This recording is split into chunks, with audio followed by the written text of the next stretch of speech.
in the race for the MVP, I should say, along with a few other people, which is going to lead us, Brent, into the conversation I want to get to.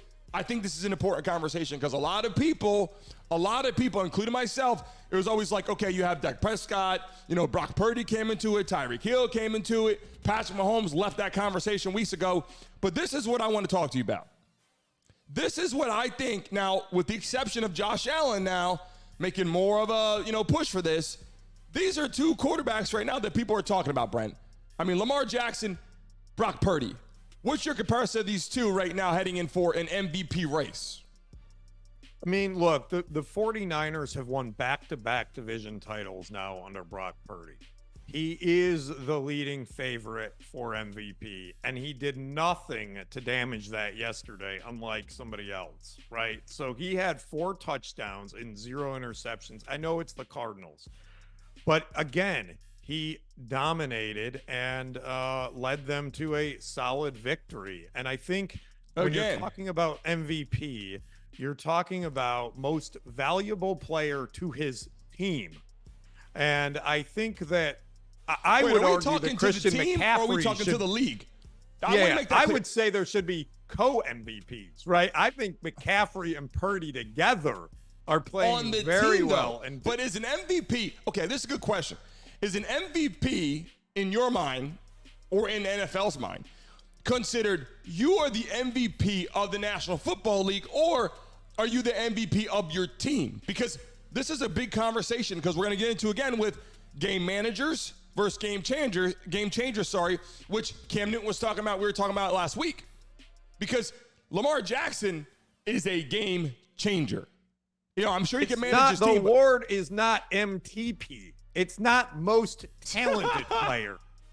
It's most valuable. The key word in that sentence is valuable, meaning value to your team. Doesn't mean that you're the fastest or the biggest or the strongest or score the most touchdowns. It means without but then you have to be the most without valuable. your team isn't winning. But then you still have to be most valuable to the National Football League. Like, there's players that are great on their team that are most valuable to their team. Tyreek Hill, most valuable to his team. But is he an MVP of the National Football League, right? Lamar Jackson, most valuable to his team. Brock Purdy, Dak Prescott. You can go all day. But who now is starting to become the MVP of the National Football League? That's Lamar what the Jackson, MVP of the NFL is, which is the most valuable of all those very valuable players. Everyone. And I think that we can argue that the most valuable of all those valuable players right now is probably Brock Purdy and Christian McCaffrey, right? They are very important over Lamar Jackson. I mean, without Lamar Jackson, this is a fair argument, and I'm kind of switching mid-sentence here. Without Lamar Jackson. Because Christian McCaffrey is so good, but listen, quarterbacks have so much to do. I played running back, so I'm all about Christian McCaffrey getting an award. I'm just saying quarterbacks have so much to do, so much to handle. You can have a great run, and I'm going against all my running backs when I say this because I know how it feels, but you can have a great run, but the next play, you may not be in the game, or you might be blocking on the side, but your quarterback still has to run play action, still has to go through the reads. So I get why they're most valuable. But Lamar Jackson is quietly winning football games, and people are like, Lamar Jackson could be the best. No, he's winning all these games, right? He's showing up every day as a leader. He was his own agent. He's making things happen, and people, and including myself, you look at it and go, man, Dak Prescott, Brock Purdy, Tyreek Hill, but Lamar Jackson is always left out of the conversation.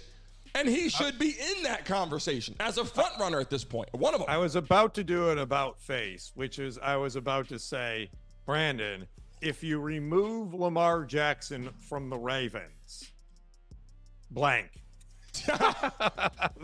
Hey guys, thanks for watching and tuning into the Brandon Mason Show. Please remember to like and subscribe. Until next time.